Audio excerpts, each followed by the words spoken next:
हमारी प्रीति कहां है? इंद्रियों के भोगों में, अपने शरीर सुख में। ये देहाभिमान है, यही जीवत्व है। अनन्य भक्ति की प्रीति कहां होती है? भगवान की सेवा सुख में। जैसे कई बार सत्संग में सुनाया है, चोखा मेला जी बाजार जा रहे हैं सब्जी आदि खरीदने, वहां देखो बड़े बड़े केले रखे हैं। ये केले तो ठाकुर जी को बहुत प्रिय लगेंगे, चलो आज नमक रोटी का भोग लगा लेंगे। केला ठाकुर जी को ले चल, पूरे पैसे के केले ले लिए, सीधे विट्ठल भगवान के दरबार में गए। भक्त बड़े दैन्य होते हैं, अंदर आंगन में प्रवेश नहीं किया, बाहर देहली से ही आवाज लगाई और कहा, ये केले ठाकुर जी को, रुक्मिणी जी को पवा दीजिए। विट्ठल भगवान रुक्मिणी जी विराजमान, महाराष्ट्र पंढरपुर। तुम्हारे हाथ का ठाकुर जी थोड़ी पाएंगे, चलो यहां से। नहीं, उनको पाना ना होता तो मेरे अंदर प्रेरणा क्यों की? प्रायः जाति पक्ष पर लोगों की दृष्टि होती है। देखो, हम सब एक ही प्रभु की संतान हैं, एक ही माटी से बने हुए हैं। ये पंचभूत एक ही पंचभूत है, ये चाहे जहां हो यही है, और एक ही आत्मा है। भैया भेद किस बात का है? विचार करो।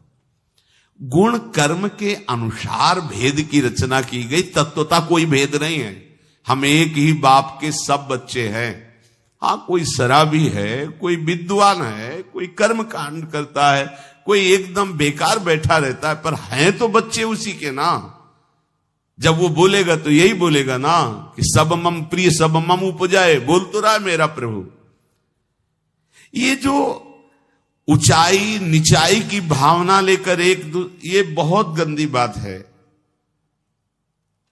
अगर बड़ा भाई है तो छोटा भाई पैर छूता है, तो पैर छूना कोई बड़ाई की बात नहीं हो गई। वो छोटा है, तुम्हें सम्मान दे रहा है, बका है वो उसी पिता का, वैसे ही उसके रक्तमांस है, उतना ही अधिकार है। बड़ा गर्व करे कि मैं बड़ा, तो मूर्खता ही हुई। अगर छोटा इस बात का क्षोभ करे कि मुझे पैर छूना पड़ता है, तो उसकी मूर्खता है। बड़ा भाई है, झुक के पैर छू लिया तो क्या चला गया। ऐसे ही पूरी सृष्टि में हम एक घर जैसा बर्ताव करें। ये जो घृणा, ये जो हे भाव, ये कहीं नहीं वर्णन है। अपनी अपनी पद्धति के अनुसार अपने माता पिता को सुख पहुंचाना है।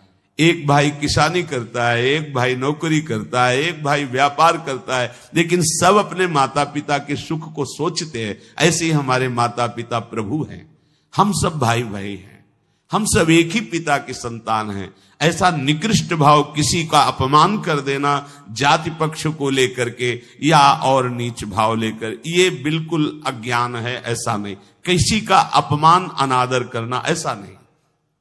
स्वयं भगवान लीला करके बताते हैं। राजसू यज्ञ में सब ब्रह्म ऋषियों के बीच में निश्चित किया गया कि अग्र पूजा का अधिकारी कौन है। तो सबने कहा इसमें प्रश्न करने की क्या जरूरत है, जहां भगवान श्री कृष्ण विराजमान है, वो अग्र पूजा किसकी हो सकती है। तो भगवान श्री कृष्ण की सबसे पहले पूजा प्रारंभ हुई, अग्र पूजा, और उन्हीं भगवान ने सब राजाओं के चरण धोए। ये देखो क्या करके दिखाया। कहां कहां के राजा थे, अलग अलग प्रांतों के, अलग अलग, सबके चरण भगवान ने। अग्र पूजा किसकी हुई? भगवान की। सोचो, अगर तुम्हारी सभा में सबसे बढ़कर के पूजा हो तो तुम्हें हाथ जोड़ने में भी संकोच होने लगेगा, क्योंकि सबसे बड़े। लेकिन भगवान ने सब राजाओं के पैर धोए। इसका महत्व क्या है? इस लीला का महत्व क्या है? हाँ, उनकी भावना उनकी, पर आपकी भावना क्या होनी चाहिए? सबको प्यार देना, सबको सम्मान देना। ये जो समाज में कोलाहल वैर का बनता है ना, लड़ाई झगड़ा का बनता है ना, ये अज्ञान के कारण बनता है।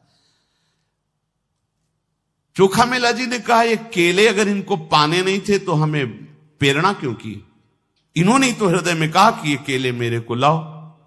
अरे चल, बात बना रहा है, बड़ा भगत बनता है, हटाओ इसको। बाहर कर दिया।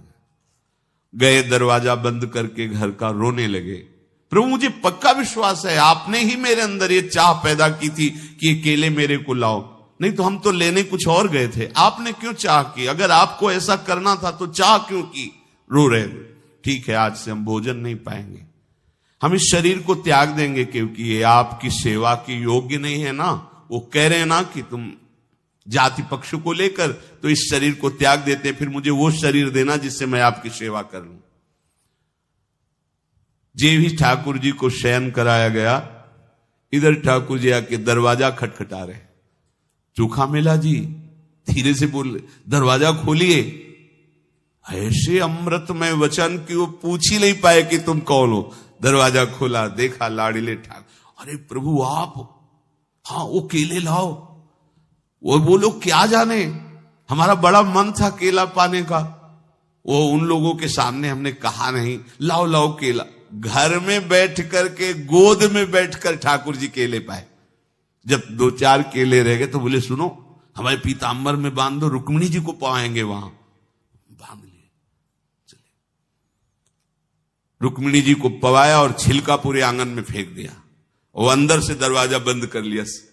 सुबह जब प्रातःकालीन वेला पर ठाकुर दर्शन के लिए हजारों महाराष्ट्र के भक्त एकत्रित हुए, बड़े दिव्य भूमि है महाराष्ट्र, एक से एक दिग्गज भगवत भक्ति के सदैव भगवत धाम को जाने वाले एक से एक ज्ञान शिरोमणि, योग शिरोमणि महापुरुष प्रकट हुए। अब बाहर से खोला गया, अंदर से लाख है तो कैसे खुले? आश्चर्यचकित, अंदर दरवाजा कैसे बंद हो गया? क्योंकि ठाकुर जी के सिवा कोई है नहीं। समझ गए कि ठाकुर जी नहीं बंद किया, प्रार्थना कर रहे, प्रभु खोलो दरवाजा। बहुत देर रोने धोने पर प्रभु ने कहा दरवाजा जब खुलेगा जब चोखा मेला जी को तुम लोग, हमारे जो पार्षद हो, पालकी में बैठाल के लाओगे। और यहां चोखा मेला जी बोलेंगे कि हाँ हम पालकी से उतर करके कह रहे